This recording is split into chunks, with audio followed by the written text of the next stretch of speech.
Happy morning. आज 17/7/2025 Gayatri quiz contest Bhagalpur. तो आप लोग को बताना चाहेंगे 2 दिन क्विज नहीं हो पाया हम लोग का, क्योंकि बारिश के कारण बंद था और ऊपर में होता है छत पे, जिसके कारण नहीं हो पाया। तो फिर आज से स्टार्ट हो गया। तो चलिए 1 नंबर क्वेश्चन से आपसे कंटिन्यू रहेंगे हम लोग। चलिए 1 नंबर क्वेश्चन से, संविधान सभा का प्रतीक मोहर था, तो ये हो जाएगा हाथी, और गोलू भी इसको कहा जाता है। तो संविधान सभा का प्रतीक मोहर था, हाथी था। क्वेश्चन नंबर 2 देखेंगे, संविधान सभा के गठन का विचार सर्वप्रथम वामपंथी नेता M.N. राय द्वारा कब रखा गया था? तो 1934 में। संविधान सभा के गठन का विस्तार सर्वप्रथम वामपंथी नेता M.N. राय द्वारा कब रखा गया था? तो 1934 में। क्वेश्चन नंबर 3 देखेंगे, संविधान सभा द्वारा स्वीकृत सही है? तो राष्ट्रीय ध्वज 22 जुलाई 1947, राष्ट्रगान 24 जनवरी 1950, राष्ट्रगीत और अशोक चक्र को 24 जनवरी 1950, यानी कि सभी सही हो जाएगा। क्वेश्चन नंबर 4 पर आएंगे, किसने कहा था संविधान सभा कांग्रेस थी और कांग्रेस भारत था? तो ऑस्टिन ने कहा था। किसने कहा था संविधान सभा कांग्रेस थी और कांग्रेस भारत? तो ऑस्टिन ने कहा था। क्वेश्चन नंबर 5 को देखेंगे, S.K. धर आयोग ने भाषा के आधार पर राज्यों का गठन न करने की सिफारिश कब की थी? 1948 में। S.K. धर आयोग ने भाषा के आधार पर राज्यों का गठन न करने की सिफारिश कब की थी? 1948 में। क्वेश्चन नंबर 6 पर आएंगे, निम्न में कौन सा अनुच्छेद केवल भारतीय नागरिक को प्राप्त है? तो अनुच्छेद 19, आर्टिकल 19 जो है कि केवल भारतीय नागरिक को ही प्राप्त है।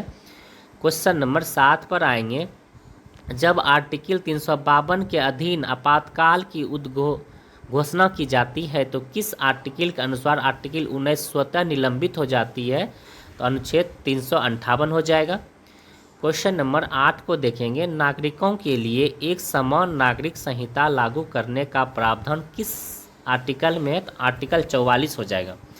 नागरिक के लिए एक समान नागरिक संहिता लागू करने का प्रावधान किस आर्टिकल में है? तो आर्टिकल 44 हो जाएगा। क्वेश्चन नंबर 9 को देखेंगे, उपराष्ट्रपति पद के नामांकन के लिए, उपराष्ट्रपति पूछा है, उपराष्ट्रपति पद के नामांकन के लिए कितने प्रस्तावक तथा अनुमोदक की आवश्यकता होती है? तो 20-20। उपराष्ट्रपति के लिए 20-20 हो जाएगा और राष्ट्रपति के लिए 50-50। इस तरह क्वेश्चंस को अच्छे से पढ़ के तब टिक करेंगे। उपराष्ट्रपति पूछा था तो 20-20 हो जाएगा और राष्ट्रपति के लिए 50-50 हो जाएगा। क्वेश्चन नंबर 10 देखिए, किस संविधान संशोधन अधिनियम के तहत भारत एवं बांग्लादेश के मध्य भूमि हस्तांतरण किया गया था? 100वां संविधान संशोधन के द्वारा भारत और बांग्लादेश 100वां संविधान संशोधन के द्वारा भूमि हस्तांतरण किया गया था। क्वेश्चन नंबर 11 पर आएंगे, भारतीय संविधान के हिंदी संस्करण का सुलेख किसके द्वारा किया गया था? तो वसंत कृष्ण वैद्य के द्वारा। भारतीय संविधान के हिंदी संस्करण का सुलेख किसके द्वारा किया गया था? तो वसंत कृष्ण वैद्य के द्वारा। क्वेश्चन नंबर 12 देखिए, लोकसभा अध्यक्ष एवं उपाध्यक्ष दोनों अनुपस्थित हो तो लोकसभा के बैठक को सुगम कौन बनाता है?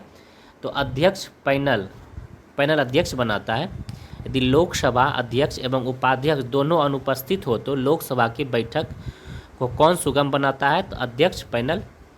क्वेश्चन नंबर 13 देखिए, संसद में प्रथम लोकपाल विधेयक किस वर्ष प्रस्तुत किया गया था? तो 1968 में। संसद में प्रथम लोकपाल विधेयक किस वर्ष प्रस्तुत किया गया? तो 1968 में। लोकपाल विधेयक 1968 टिक करेंगे। क्वेश्चन नंबर 14 देखिए, मिलान करने के लिए बोला जा रहा है, मानवाधिकार आयोग 1993, मानवाधिकार आयोग 1993, महिला आयोग 92, मानवाधिकार 93 1993, महिला आयोग 1992, निर्वाचन आयोग 1950 और अंतर्राज्य परिषद 1990। तो इस तरह से 14 का 20 सही हो जाएगा। क्वेश्चन नंबर 15 देखिए, क्षेत्र की दृष्टि से सबसे बड़ा संसदीय क्षेत्र लद्दाख हो जाएगा। क्षेत्र की दृष्टि से सबसे बड़ा संसदीय क्षेत्र लद्दाख हो जाएगा। क्वेश्चन नंबर 16 देखिए, भारत के प्रथम सिख राष्ट्रपति कौन थे? ज्ञानी जैल सिंह, ये मुख्यमंत्री भी थे। भारत के प्रथम सिख राष्ट्रपति कौन थे? ज्ञानी जैल सिंह। क्वेश्चन नंबर 17 देखिए, प्राक्कलन समिति में राज्यसभा के कितने सदस्य होते हैं? तो राज्यसभा के कोई भी सदस्य नहीं होते हैं, इनका कार्यकाल 1 वर्ष का होता है। और लोकसभा का 30, प्राक्कलन समिति में लोकसभा का सदस्य 30 होता है और राज्यसभा का सदस्य नहीं होता है। क्वेश्चन नंबर 18 पर आएंगे, पंचायती राज को संवैधानिक दर्जा स्वतंत्र एवं निष्पक्ष चुनाव कराने का सुझाव किस समिति ने सिफारिश की थी? तो LM सिंघवी समिति 1986। पंचायती राज को संवैधानिक दर्जा स्वतंत्र एवं निष्पक्ष चुनाव कराने का सुझाव किस समिति ने सिफारिश की थी? LM सिंघवी समिति 1986। क्वेश्चन नंबर 19 देखेंगे, न्यायालयों उच्चतम व उच्च की भाषा, आर्टिकल 348 हो जाएगा। न्यायालय उच्चतम और उच्च की भाषा, न्यायालय की भाषा हो जाएगा आर्टिकल 348 और न्यायालय की भाषा है इंग्लिश। क्वेश्चन नंबर 20 देखेंगे, बोडो, डोगरी, मैथिली एवं संथाली को किस वर्ष 8वीं अनुसूची 1992 के तहत जोड़ा गया है? तो 2003 हो जाएगा, 2003 में जोड़ा गया है। बोडो, डोगरी, मैथिली, संथाली को किस वर्ष 8वीं अनुसूची में जोड़ा गया? 2003 में जोड़ा गया है। क्वेश्चन नंबर 21 पर आएंगे, रॉबर्ट बुशफ्रूट ने किस वर्ष भारत में पल्लावरम में पुरापाषाण कालीन औजार की खोज की थी? तो 1863 हो जाएगा। रॉबर्ट बुशफ्रूट ने किस वर्ष भारत में पुरापाषाण कालीन औजार की खोज की थी? तो 1983 हो जाएगा, सॉरी 1863 हो जाएगा। रॉबर्ट बुशफ्रूट ने किस वर्ष भारत में पुरापाषाण कालीन औजार की खोज की थी? 1863 में। क्वेश्चन नंबर 22 देखिए, सामवेद के मंत्रों को गाने वाला कहलाता है उद्गाता। सामवेद के मंत्रों को गाने वाले को कहते हैं उद्गाता कहते हैं। क्वेश्चन नंबर 23 देखेंगे, कथा सरित सागर विकसित रचना है, किसकी रचना है? सोमदेव का। कथा सरित किसकी रचना है? सोमदेव हो जाएगा। क्वेश्चन नंबर 34 देखिए, उत्तर वैदिक काल में कृषि भूमि को क्या कहा जाता है? सीता कहा जाता है। उत्तर वैदिक काल में कृषि भूमि को सीता कहा जाता है। क्वेश्चन नंबर 25 देखिए, सत्यशोधक समाज की स्थापना हुई थी 1873 में। सत्यशोधक समाज की स्थापना 1873 हो जाएगा। क्वेश्चन नंबर 26 देखिए, इलाहाबाद में आयोजित दरबार में कैनिंग ने महारानी की उद्घोषणा को कब पढ़ा? तो 1 नवंबर 1858 को। इलाहाबाद में आयोजित दरबार में कैनिंग ने महारानी की उद्घोषणा को कब पढ़ा? 1 नवंबर 1858 को। क्वेश्चन नंबर 27 देखिए, किसने 1857 के विद्रोह को बर्बरता तथा सभ्यता के बीच युद्ध का मत दिया? तो TR होम्स हो जाएगा। किसने 1857 के विद्रोह को बर्बरता तथा सभ्यता के बीच युद्ध का मत दिया? TR होम्स ने। क्वेश्चन नंबर 28 देखिए, उमियम बड़ा पानी झील कहाँ स्थित है? तो मेघालय में। उमियम बड़ा पानी झील मेघालय में। उमियम बड़ा पानी झील मेघालय हो जाएगा। क्वेश्चन नंबर 29 देखिए, तपोवन भूतापीय ऊर्जा कहाँ स्थित है? उत्तराखंड में। तपोवन भूतापीय ऊर्जा उत्तराखंड में हो जाएगा। क्वेश्चन नंबर 30 देखिए, सिडबी की स्थापना कब हुई थी? 1990। सिडबी का स्थापना 1990 हो जाएगा।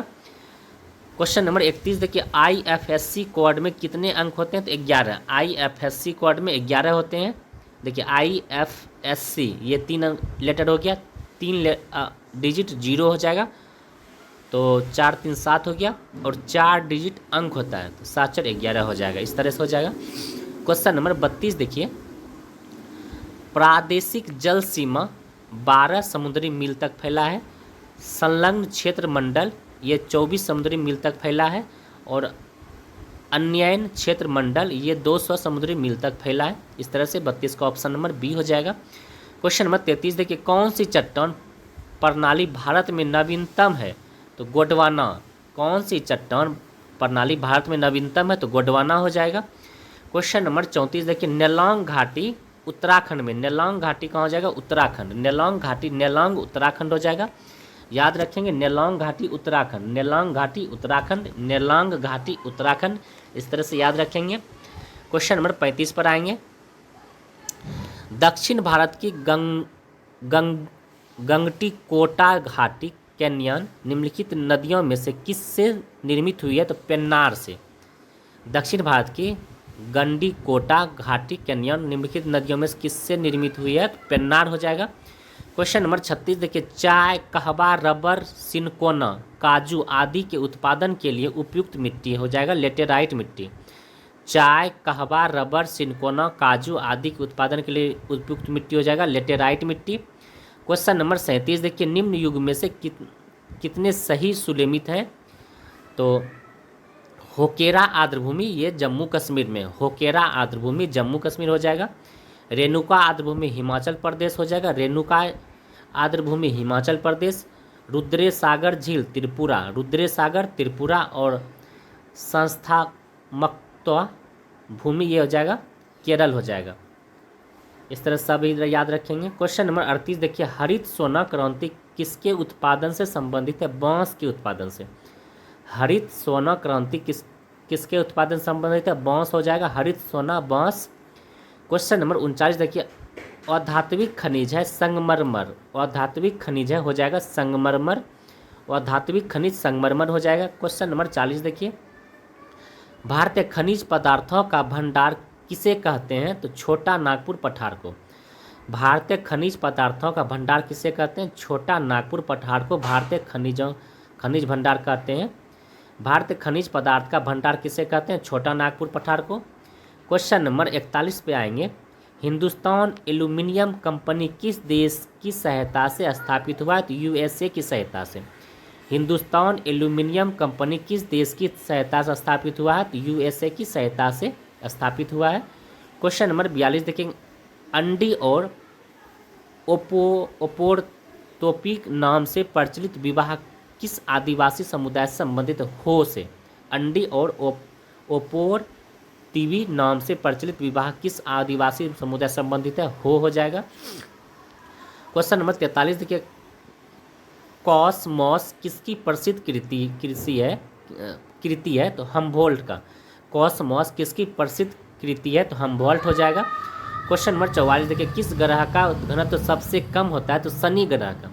किस ग्रह का घनत्व तो सबसे कम होता है? तो शनि ग्रह का घनत्व तो सबसे कम होता है। क्वेश्चन नंबर 45 देखिए, लाल सागर एक उदाहरण है? तो अक्षय द्रोणी का। लाल सागर अक्षय द्रोणी का उदाहरण है। क्वेश्चन नंबर 46 पे आएंगे, वायुमंडल में प्रकाश के प्रसारण का कारण है? तो धूलकण। वायुमंडल में प्रकाश के कारण है धूलकण हो जाएगा।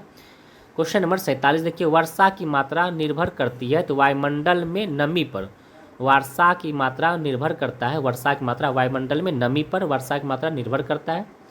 क्वेश्चन नंबर 48 देखिए, निम्न में से कौन एक कांगो बेसिन का भाग है? तो कैमरून। कांगो बेसिन का भाग है कैमरून। निम्न में कौन एक कांगो बेसिन का भाग है? कैमरून हो जाएगा।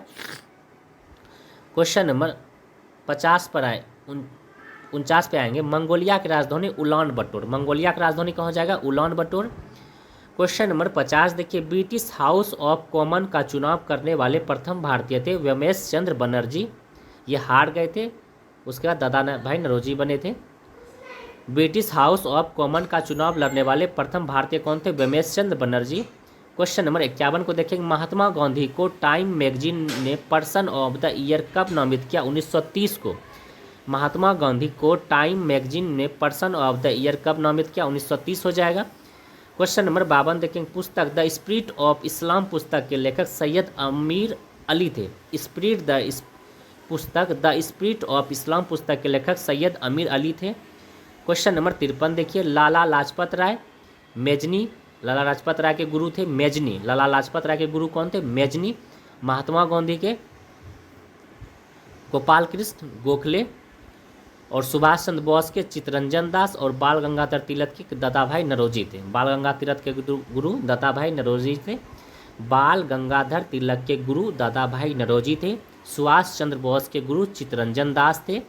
महात्मा गांधी गुरु गोपाल कृष्ण गोखले थे और लाला लाजपत राय के गुरु दादाभाई लाला लाजपत राय के गुरु मेजनी थे। इस तरह से याद रखेंगे। क्वेश्चन नंबर 54 देखिए, चंपानेर पावागढ़ पुरातत्व पार्क को यूनेस्को में कब शामिल किया गया? 2004 में चंपानेर पावागढ़ पुरातत्व पार्क को यूनेस्को में 2004 में शामिल किया गया। क्वेश्चन नंबर 55 देखिए, मानववाद का संस्थापक किसे माना जाता है? पेट्रोक को। मानववाद का संस्थापक पेट्रोक को माना जाता है। क्वेश्चन नंबर 56 देखिए, अमेरिकी आज़ादी का घोषणा पत्र किसके द्वारा तैयार किया गया था? जेफरसन के द्वारा। अमेरिकी आज़ादी का घोषणा पत्र किसके द्वारा तैयार किया गया था? जेफरसन के द्वारा। क्वेश्चन नंबर 57 देखें, कानून की आत्मा किसकी रचना है? तो मॉन्टेस्क्यू की। कानून की आत्मा किसकी रचना है? तो मॉन्टेस्क्यू हो जाएगा। क्वेश्चन नंबर 58 देखिए, खुले द्वार की नीति किस देश में अपनाई गई थी? चीन में। खुले द्वार की नीति किस देश में अपनाई गई थी? चीन में। क्वेश्चन नंबर 59 देखिए, इटली का एकीकरण किसने किया था? काउंट काबूर ने। इटली का एकीकरण किसने किया था? काउंट काबूर ने इटली का एकीकरण किया था, काउंट काबूर ने। क्वेश्चन नंबर 60 देखिए, यूरोप का मरीज किस देश को कहा जाता है? तुर्की को। यूरोप का मरीज किस देश को कहा जाता है? तुर्की को यूरोप का मरीज कहा जाता है। क्वेश्चन नंबर 61 के प्रथम विश्व युद्ध में कितने देशों ने भाग लिया था? तो 37 देशों ने। प्रथम विश्व युद्ध में 37 देशों ने भाग लिया था। द्वितीय विश्व युद्ध में 61 देशों ने भाग लिया था। प्रथम विश्व युद्ध में 37 देशों ने भाग लिया था। क्वेश्चन नंबर 62 पर आएंगे, गेहूं में रोटी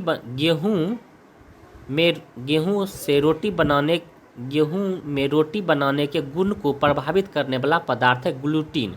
गेहूं में रोटी बनाने के गुणों को प्रभावित करने वाला पदार्थ है ग्लूटीन। क्वेश्चन नंबर 63 देखिए, ट्राइग्लिसराइड क्या है? तो वसा है। ट्राइग्लिसराइड क्या है? वसा हो जाएगा। ट्राइग्लिसराइड वसा हो जाएगा। क्वेश्चन नंबर 64 देखिए, सबसे बड़ा एक कोशिकीय जीव एसीटेबुलेरिया। सबसे बड़ा एक कोशिकीय जीव एसीटेबुलेरिया हो जाएगा। क्वेश्चन नंबर 65 देखिए, नील गाय किस कुल में आता है? तो हिरन में। नील गाय किस कुल में आता है? तो हिरन हो जाएगा। क्वेश्चन नंबर 66 देखिए, गॉस पार्टिकल है हिग्स बोसॉन गॉड पार्टिकल्स है हिग्स बोसॉन। क्वेश्चन नंबर 67 देखिए, पौनी अपवर्तनांक पूछा है, पौनी का अपवर्तनांक 1.33 हो जाएगा। क्राउन कॉज का अपवर्तन यही गलत है, क्राउन कॉज का अपवर्तनांक 1.52 हो जाएगा। क्राउन कॉज का अपवर्तनांक 1.52 हो जाएगा। फ्लिंट कॉज का अपवर्तनांक 1.65 हो जाएगा। हीरा का अपवर्तनांक 2.42 हो जाएगा। इस तरह से सभी मिलान सही हो जाएगा, सिर्फ बी गलत था। क्वेश्चन नंबर 68 देखिए, एंडोस्कोप किस प्रणाली पर आधारित है? तो प्रकाश तंतु पर। एंडोस्कोप किस प्रणाली पर आधारित है? प्रकाश तंतु हो जाएगा। इंडोस्कोप किस प्रणाली पर आधारित है? प्रकाश तंतु पर। क्वेश्चन नंबर 69 देखिए, ध्वनि ऊर्जा को विद्युत ऊर्जा में परिवर्तित किया जाता है माइक्रोफोन के द्वारा, और विद्युत को ध्वनि में परिवर्तित कर दीजिए लाउड स्पीकर। जस्ट उल्टा कर दीजिए। अगर ध्वनि का विद्युत ऊर्जा में परिवर्तन होगा तो माइक्रोफोन, और विद्युत ऊर्जा को ध्वनि ऊर्जा में पड़ेगा तो लाउड स्पीकर हो जाएगा। क्वेश्चन नंबर 70 पर देखिए, दीर्घ रेडियो तरंग पृथ्वी की किस सतह से परावर्तित होती है? तो आयन मंडल से। दीर्घ रेडियो तरंग पृथ्वी के किस सतह से परावर्तित होती है? तो आयन मंडल हो जाएगा। क्वेश्चन नंबर 71 देखिए, थर्म किसका यूनिट है? उष्मा का। थर्म किसका यूनिट है? उष्मा का हो जाएगा। क्वेश्चन नंबर 72 देखिए, पेंडुलम घड़ी तीव्र गति से चल सकती है तो शीतकाल में। पेंडुलम घड़ी तीव्र गति से चल सकती है तो शीतकाल में, और सुस्त गति से ग्रीष्मकाल में। तो पेंडुलम घड़ी तीव्र गति से चलती है शीतकाल में। क्वेश्चन नंबर 73 देखिए, K4 NiCH4 का CH4 में निकेल का पूछा ऑक्सीकरण क्या संख्या हो जाएगा? 0। निकेल का ऑक्सीकरण 0 हो जाएगा। क्वेश्चन नंबर 74 देखिए, ब्रॉन्काइटिस रोग शरीर के किस अंग को प्रभावित करता है? फेफड़ा को, हृदय को। यानी ब्रॉन्काइटिस रोग शरीर के किस अंग को प्रभावित करता है? तो फेफड़ा को हो जाएगा। ब्रॉन्काइटिस रोग फेफड़ा को। क्वेश्चन नंबर 75 देखिए, नौसादर का सूत्र हो जाएगा NH4Cl। नौसादर का सूत्र हो जाएगा NH4Cl। नाइट्रक हो जाएगा KNO3। नाइट्रक हो जाएगा KNO3। लूनर कास्टिक यही गलत है, लूनर कास्टिक का हो जाएगा AgNO3 हो जाएगा। हाराकसिस FeSO4 7s2। हाराकसिस FeSO4 7s2 हो जाएगा। क्वेश्चन नंबर 76 पे आएंगे, निम्न में से किसमें त्रिविमीय क्रिस्टल प्रणाली नहीं पाया जाता है? तो ग्रेफाइट में। निम्न में किसमें त्रिविमीय क्रिस्टल प्रणाली नहीं पाया जाता? तो ग्रेफाइट में नहीं पाया जाता है। क्वेश्चन नंबर 77 देखिए, ऊर्ध्वपातन विधि द्वारा शुद्ध किया जाता है कपूर, एंथ्रासिनिन और नेफ्थलीन। सभी ऊर्ध्वपातन विधि द्वारा शुद्ध किया जाता है। क्वेश्चन नंबर 78 देखिए, एल्कोहल से ईथर बनाने में किस उत्प्रेरक का प्रयोग किया जाता है? तो गर्म एल्यूमिना का। एल्कोहल से ईथर बनाने में किस उत्प्रेरक का प्रयोग किया जाता है? तो गर्म एल्यूमिना हो जाएगा। क्वेश्चन नंबर 79 देखिए, आवर्त सारणी में बाएं से दाएं जाने पर धात्विक गुण घटता है। आवर्त सारणी में बाएं से दाएं जाने पर धात्विक गुण घटता है। क्वेश्चन नंबर 80 देखिए, निम्न में किसकी कोई इकाई नहीं है? तो सापेक्षिक या अपेक्षिक घनत्व का। निम्न में से किसकी कोई इकाई नहीं है? सापेक्षिक या अपेक्षिक घनत्व का कोई इकाई नहीं होता है। क्वेश्चन नंबर 81 देखिए, कौन ठोस, द्रव और गैस तीनों रूप में पाया जाता है? तो अधातु हो जाएगा। कौन ठोस, द्रव और गैस तीनों रूप में पाया जाता है? तो अधातु जो है कि ठोस, द्रव, गैस तीनों रूप में पाया जाता है अधातु। क्वेश्चन नंबर 82 देखिए, विश्व एक्सपो 2025 कहाँ आयोजित किया जा रहा है? तो ओसाका में। विश्व एक्सपो 2025 कहाँ आयोजित किया जा रहा है? ओसाका में। क्वेश्चन नंबर 83 देखिए, वक्फा संपत्ति पंजीकरण के लिए केंद्र सरकार द्वारा शुरू किए गए पोर्टल है उम्मीद पोर्टल। वक्फा संपत्ति पंजीकरण के लिए केंद्र सरकार द्वारा शुरू किया गया पोर्टल है उम्मीद पोर्टल हो जाएगा। क्वेश्चन नंबर 84 देखिए, भिन्न है 2025 भारत का स्थान। तो मानव विकास सूचकांक में 130 स्थान पे है भारत। SDG में 99 स्थान पे है भारत। जलवायु में 14 नहीं, जलवायु में 10 स्थान पे है, 10वां स्थान पे है भारत। और पासपोर्ट इंडेक्स में 85 स्थान पे है भारत। क्वेश्चन नंबर 85 देखिए, किस राज्य सरकार ने 2025 में जल संरक्षण के लिए जल गंगा संवर्धन अभियान शुरू किया? मध्य प्रदेश ने। जल गंगा संवर्धन अभियान मध्य प्रदेश ने शुरू किया है। क्वेश्चन नंबर 86 पर आएंगे, खेलो इंडिया वाटर स्पोर्ट्स फेस्टिवल 2025 की मेजबानी शहर करेगा? तो श्रीनगर डल झील में करेगा। खेलो इंडिया वाटर स्पोर्ट्स फेस्टिवल 2025 की मेजबानी शहर है तो श्रीनगर डल झील हो जाएगा। क्वेश्चन नंबर 87 देखिए, किस राज्य सरकार ने मई 2025 में गीवर्क्स अध्यादेश जारी किया है? तो कर्नाटक हो जाएगा। क्वेश्चन 88 देखिए, सोनल मानसिंह किस नृत्य शैली से थे? ओडिसी और भरतनाट्यम से। सोनल मानसिंह ओडिसी और भरतनाट्यम से हो जाएंगे। क्वेश्चन नंबर 89 देखिए, बिहार का एकमात्र जिला जहां इरी रेशम का उत्पादन होता है? तो बेगूसराय। बिहार का एकमात्र जिला जहां इरी रेशम का उत्पादन होता है बेगूसराय हो जाएगा। क्वेश्चन नंबर 90 देखिए, बरौनी तेल संयंत्र को किस देश की सहायता से बनाया गया है? तो रूस की सहायता से। बरौनी तेल संयंत्र को किस देश की सहायता से बनाया गया? रूस की सहायता से। क्वेश्चन नंबर 91 देखिए, बिहार प्रांत किसान सभा का तीसरा सम्मेलन कहाँ हुआ था? हाजीपुर में। बिहार प्रांत किसान सभा का तीसरा सम्मेलन कहाँ हुआ था? हाजीपुर में। क्वेश्चन नंबर 92 देखिए, वर्ष 2023 से 2024 के अनुसार बिहार की मौद्रिक प्रति व्यक्ति क्या है? तो 66,428 है। क्वेश्चन नंबर 73 देखिए, बिहार की प्रथम नगर पालिका है आरा में। बिहार की प्रथम नगर पालिका हो जाएगा आरा में हो जाएगा। बिहार की प्रथम नगर पालिका आरा हो जाएगा। क्वेश्चन नंबर 94 देखिए, बिहार में स्वराज दल का गठन किसने किया था? श्री कृष्ण सिंह ने। बिहार में स्वराज दल का गठन किसने किया था? श्री कृष्ण सिंह ने। क्वेश्चन नंबर 95 देखिए, DPA किस देश की समाचार एजेंसी है? जर्मनी। DPA जर्मनी हो जाएगा। मैना मिस्र हो जाएगा। येलो फ्रांस हो जाएगा। ब्लू ब्रिटेन हो जाएगा। क्वेश्चन नंबर 96 देखिए, पोलैंड की संसद का नाम है सोजिम। पोलैंड के संसद का नाम है सोजिम। क्वेश्चन नंबर 97 देखिए, अंतर्राष्ट्रीय युवा दिवस कब मनाया जाता है? 12 अगस्त को। अंतर्राष्ट्रीय इंटरनेशनल युवा दिवस 12 अगस्त को और राष्ट्रीय युवा दिवस 12 जनवरी को मनाया जाता है। क्वेश्चन नंबर 98 देखिए, भारतीय मौसम वेधशाला कहाँ स्थित है? पुणे में। लाल बहादुर शास्त्री को भारत रत्न कब दिया गया? 1966 में। लाल बहादुर शास्त्री को भारत रत्न कब दिया गया? 1966 में। क्वेश्चन नंबर 100 देखिए, डायमंड हार्बर कोलकाता में है। कर्नाटक रत्न मैसूर को कहा जाता है। समुद्रपुत्र नेतरहाट को नहीं, यही गलत है। समुद्रपुत्र लक्षद्वीप को कहा जाता है। पहाड़ों की मल्लिका नेतरहाट को कहा जाता है। और राजस्थान का गौरव चित्तौड़गढ़ को कहा जाता है। राजस्थान का गौरव। तो चलिए फ्रेंड्स, आज के लिए इतना ही। फिर नेक्स्ट डे मिलते हैं। जो भी फ्रेंड्स नहीं आते हैं वो ज़रूर आया कीजिए। और सोमवार से मंडे से 6 बजे से स्टार्ट होगा। आप लोग को बता दिया जाएगा क्विज अब मंडे से। और जो फ्रेंड नहीं आते हैं वो बिल्कुल आइए। और जो नहीं आ पाते हैं वो एक बार वीडियो को ज़रूर देख लीजिए। और टेलीग्राम चैनल से जुड़ के आप वहाँ से भी सेट लगा सकते हैं। तो चलिए फ्रेंड्स, थैंक यू।